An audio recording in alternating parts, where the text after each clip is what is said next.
I can feel the blood creeping up from the heathens. Got will, got fight, got pride, got reason. If they wanna go eat, then you know I'm gon' feed them. If you're coming for me, hope you're ready for it.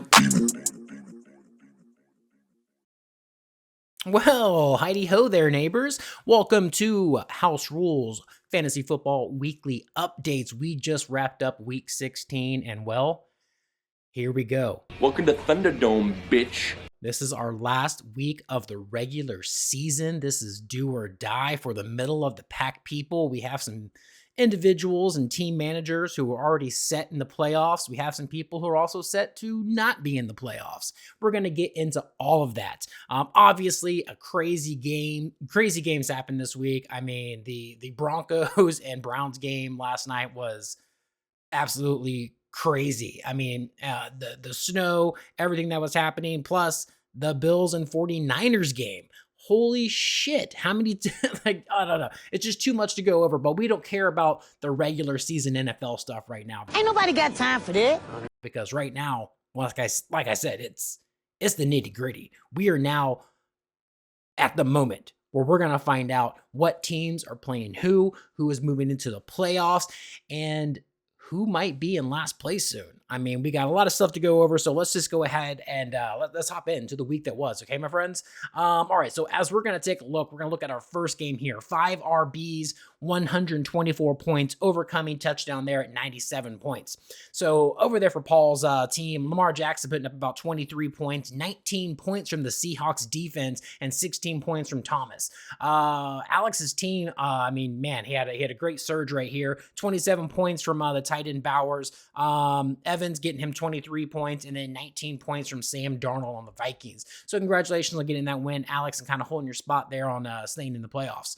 Flinderella overcoming Tier Does Not Sow. 126 for Flynn, 107 for John's team. John's team, I mean, he had some good points here. Cook getting 22 points, Irving getting 29 points, and then I guess that's really about it. 11 points from Ertz and Will Lutz. Everybody else didn't even get double digits. That's the way she goes. Over there for Flynn's winning team, though, Josh Allen putting up 28 points, 17 points for McConkley, and about 18 points for Chase Brown. And speaking of Josh Allen, I mean, what is it? The first quarterback ever to have a rushing touchdown, passing touchdown, and a receiving touchdown in a game. Amazing. Anyways, congratulations on getting that win, Flynn. My team, balls deep, 129, overcoming Hawk 2-12 at 115 for Brett's team. 19 points from Kyron Williams, 19 points from Adam Thielen. Who would have thought the old man came through? He had a pretty good game though. The Panthers kind of oddly putting it really close to a lot of teams recently. So it's been a nice little resurgence for them, giving them a little hope for the future and Bryce Young. And then, of course, 16 points from Jalen Hurts. Over there for my team, I mean, Baker Mayfield kind of shit the bed for me, didn't get double digits. However, Jonnu Smith once again pulling through 17 points, Sutton getting 15 points, and the Cowboys defense getting 24 points, giving me that dub. Congratulations to me.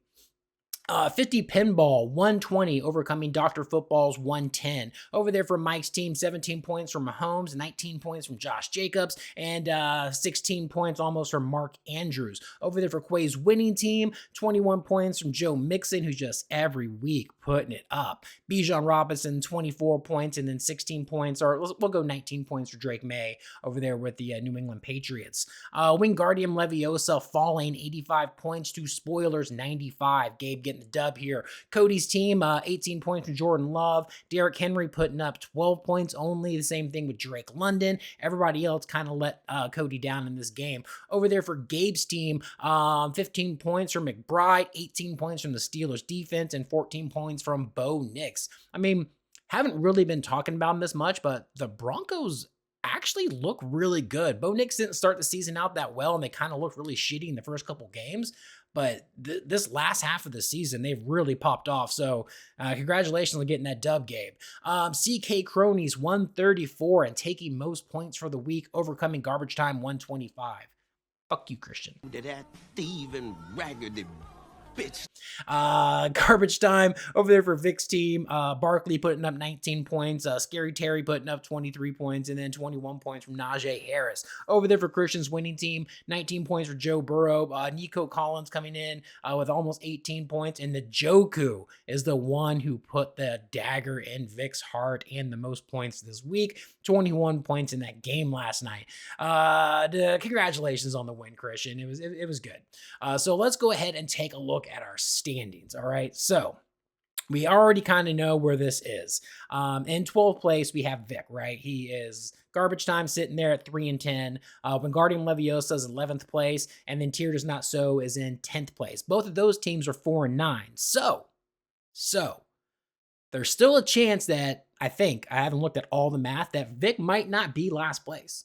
There's a possibility that he might not finish the season last place. But of course, we have the consolidation brackets and everything to go through to find out who's really going to be sitting in that toilet bowl throne. However, Vic, there is some hope that you might not finish out in 12th place in the regular season. Now, moving up to the next tier. So we have 4 teams at 6-7.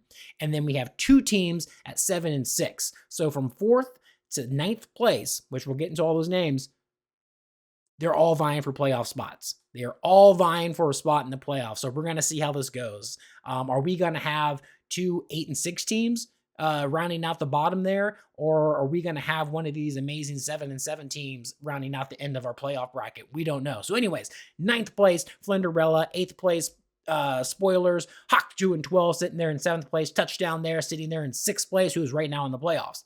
5 RBs, 7-6 in 5th place. Dr. Football, 7-6 in 4th place. Now, the top 3 have not changed over the past couple weeks. Balls Deep sitting in 3rd place. CK Crony sitting in 2nd place. And 50 Pinball still at the leaderboard, top of the leaderboard in 1st place. Quay is still most points with 1639. I am right behind him with 1607. And Quay and I face each other this week. Okay, so in my mind, and in my hopes and my heart of hearts, Christian and Quay both lose this week. I score over 35 points, take 1st place and most points for the year. No, I can't do that. Please, football gods, I will literally castrate myself if I can get this, all right? Maybe not literally castrate myself, but I'll do some demeaning things to my wiener. Anyways, most points against Vic. You're holding that steady, man. 1601. Nobody else has 1600 points against them except for you. And then Quay and I are the only ones who have over 1600 points for the year. So very interesting for this last week. There's a lot of things riding on the line to find out how we're going to finalize our final standings of the season. So let's just wait and see who's obviously going to get most points at the end of the season as well.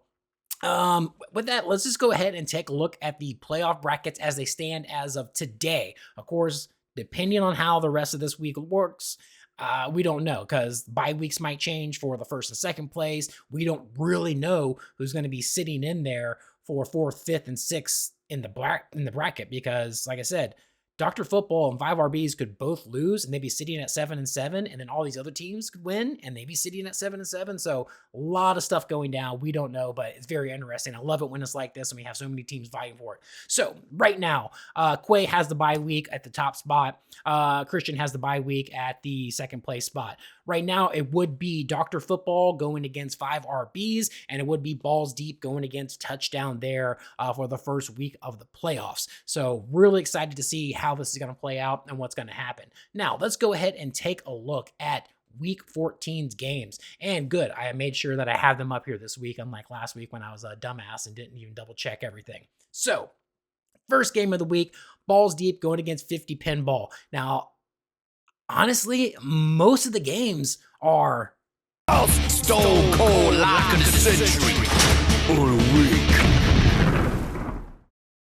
Games of the week this week. I mean, honestly, we have so many things on the line in every game.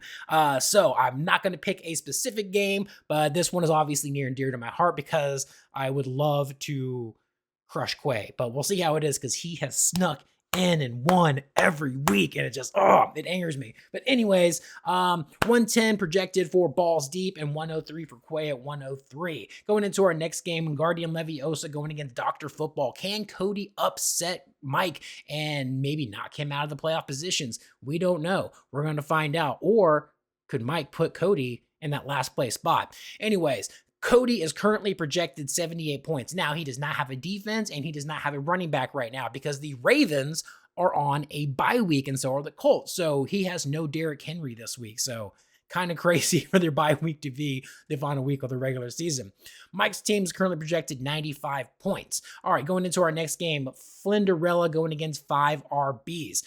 Both of these teams are still vying for a playoff spot, so very, very close to what's going to happen here. 98 points currently projected for Flynn. Alex currently projected 80 points. So once again, bye week. He has Zay Flowers on a bye week, and the Broncos defense is on a bye week. So that also means that the Broncos are on a bye. So who knows what's going to happen? Tier does not so going against CK Cronies. Can John help me out and knock Christian down a peg for me? However, his kicker is on a bye week. He's currently projected 89 points, but so is Christian with his kicker on a bye week. Let's see what happens. It's going to be a kickers league once again to find out who's going to have most points coming out of that game. Destroy him. Depending on what kicker they get. Now, Hawk 2-12 going against Garbage Time. This is very fitting, right? This is last year's champion going against last year's 12th place. This is the man who named him Hawk 2-12 and almost became 2-12 himself. So currently projected for Brett's team 105 going against Vic's, currently projected 67 points. He does not have a QB because the Texans are on a bye week. He does not have Scary Terry because the Commanders are on a bye week. So, man, this is just going to be so interesting to see how this all falls in place. And then our last game to look at is Spoilers going against Touchdown There. Both of these teams are fighting for a playoff spot. They are in it to win it. 74 points currently projected for Gabe's team. However, Christian McCaffrey just been the bane of Gabe's existence this year. We told you not to draft him, but you did. So anyways, and then Taysom Hill is also out for the season too. Gabe. This Westchester boy can't catch a break. Gabe, goddamn. You did not have the eye of the Jew this year. Anyways, Touchdown There, clearly projected 90 points. So very interesting to see how all this is going to play out, man. This has been a really fun season. I mean, I wish everybody the best of luck, except for Quay and Christian. And as always, my friends, house rules.